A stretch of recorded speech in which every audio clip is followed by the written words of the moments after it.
Good evening on this Saturday, November 21st, 2020, 10:38 p.m. Welcome to Aisha's Journey Journal Entry.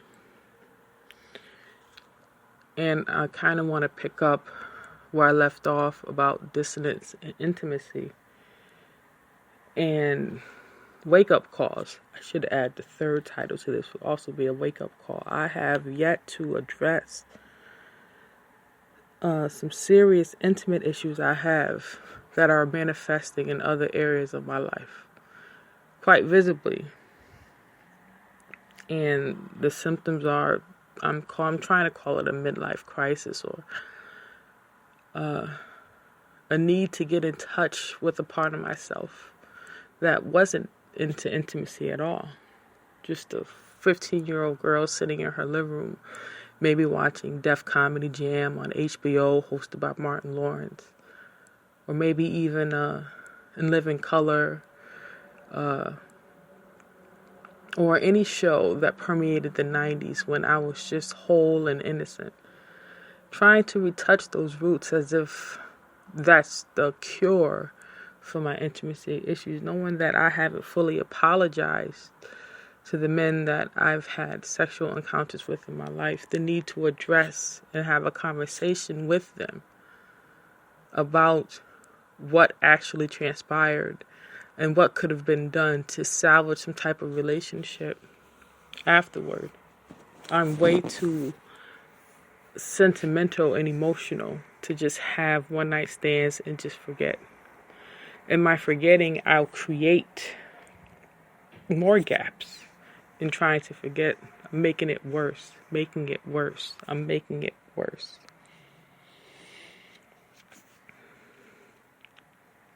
My dissonance is categorized by a need to remain attached to a more stricter form of celibacy. I am trying to grow and become more of this sensual, sexual entity that's abstaining from sex, knowing that all I have to do to maintain and not outreach my own figurative mind and trying to be more in that moment is to just sit down and not advertise myself so openly.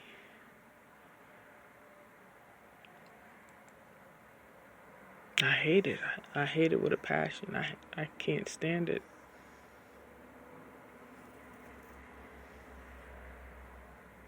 I'm always at a distance. With the people in my life, I talk to everyone from a distance. I don't know if I can love anybody from a distance too. As much as I can talk to strangers from a distance, it's one thing. When you physically need to touch something and you're trying to do that from that same area, no. It just reminds your body of dissonance issues. And then you wanting to close the gap, you drive yourself crazy.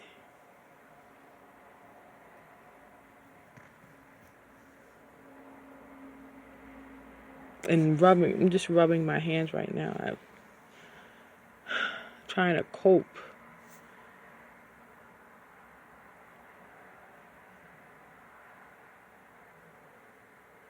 I know my place. I've known my place for the past 20 years. I don't know who I am when I'm in love, though. When I think I have feelings, or I may think I have feelings, I don't know this person. This is new to me right now.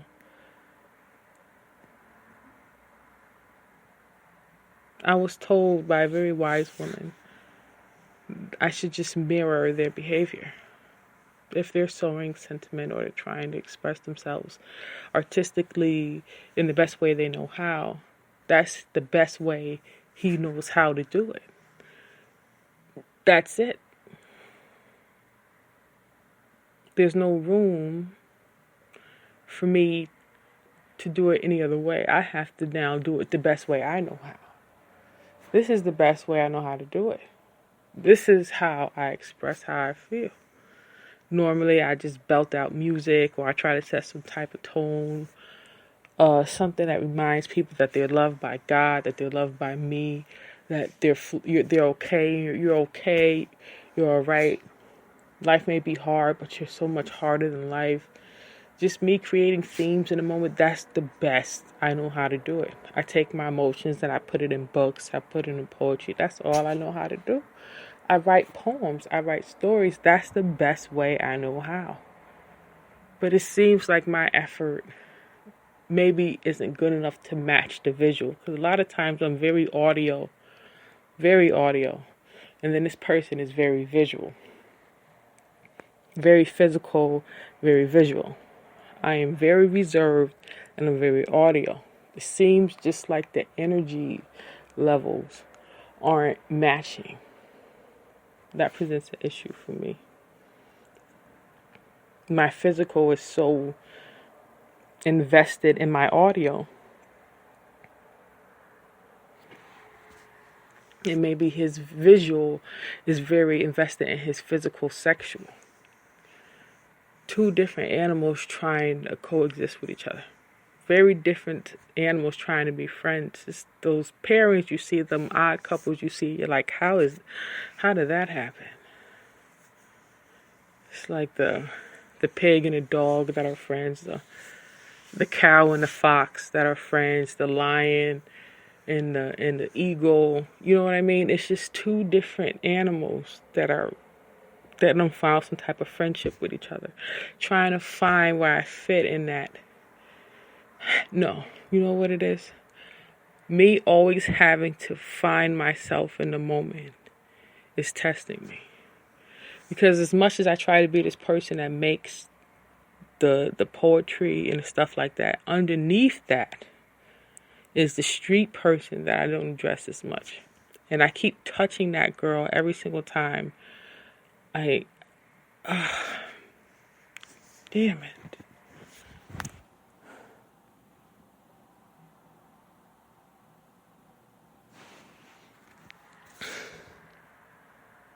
What this person gives me is something I've had to sacrifice for so long.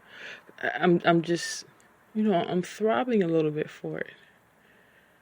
And the thing is, I don't know if what I can give him, he would even want. Because it just seems like, I know it just seems that way, but what I offer can just be, like it's something that can be bought off at a flea market on the back of a truck. Like somebody could just come in and fake the funk and do exactly what I do. And it's authentic.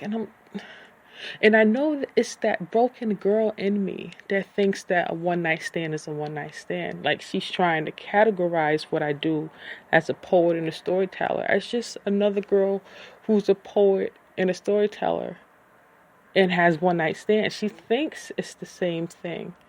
And it's not me thinking it, it's me operating in this scar that's repeating the behavior. Because it's just the judgment on my life that's reminding me of those repetitions. And I know I have value. I wouldn't like it so much. I wouldn't be so happy about it. I wouldn't be so driven in it if it didn't have quality. But for someone who's that invested in themselves, visually and sexually, you don't have time as much to, you may have listened to, oh, that's nice, I like that. Or, oh, yeah, that gets me. But the visual has so much control over the mind. It's definitely a field of life that's driven by impulses, and I am exactly in a place where I have to control my impulses. God, it's the yin and the yang. It really is. Me encapsulating that energy sensationalizes me.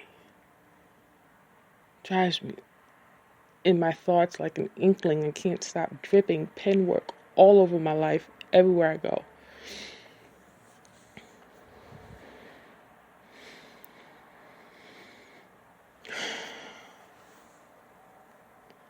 And finding out what I love about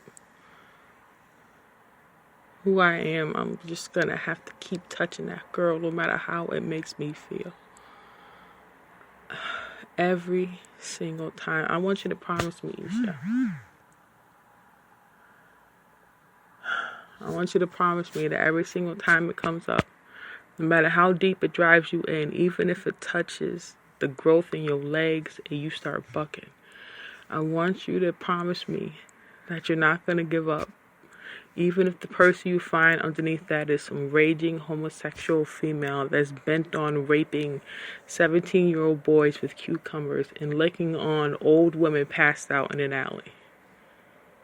Even if that's who exists under all of that, just keep going till you find that person. Because as long as you keep going down to the bottom and touching her and get yanked back up to the top, at some point, the movement is going to release her from that bind. And when she's freed, you'll be free to be as artistic as you need to be. And in that art, you'll find your absolute sexy, your absolute confidence, and you'll have no need to chase down the abuse in the person that it has become that lives deep inside of you. Because what people don't know is the abuse you've gone through has become a person. And the more you're tested, the more you have to get in touch with that, no matter how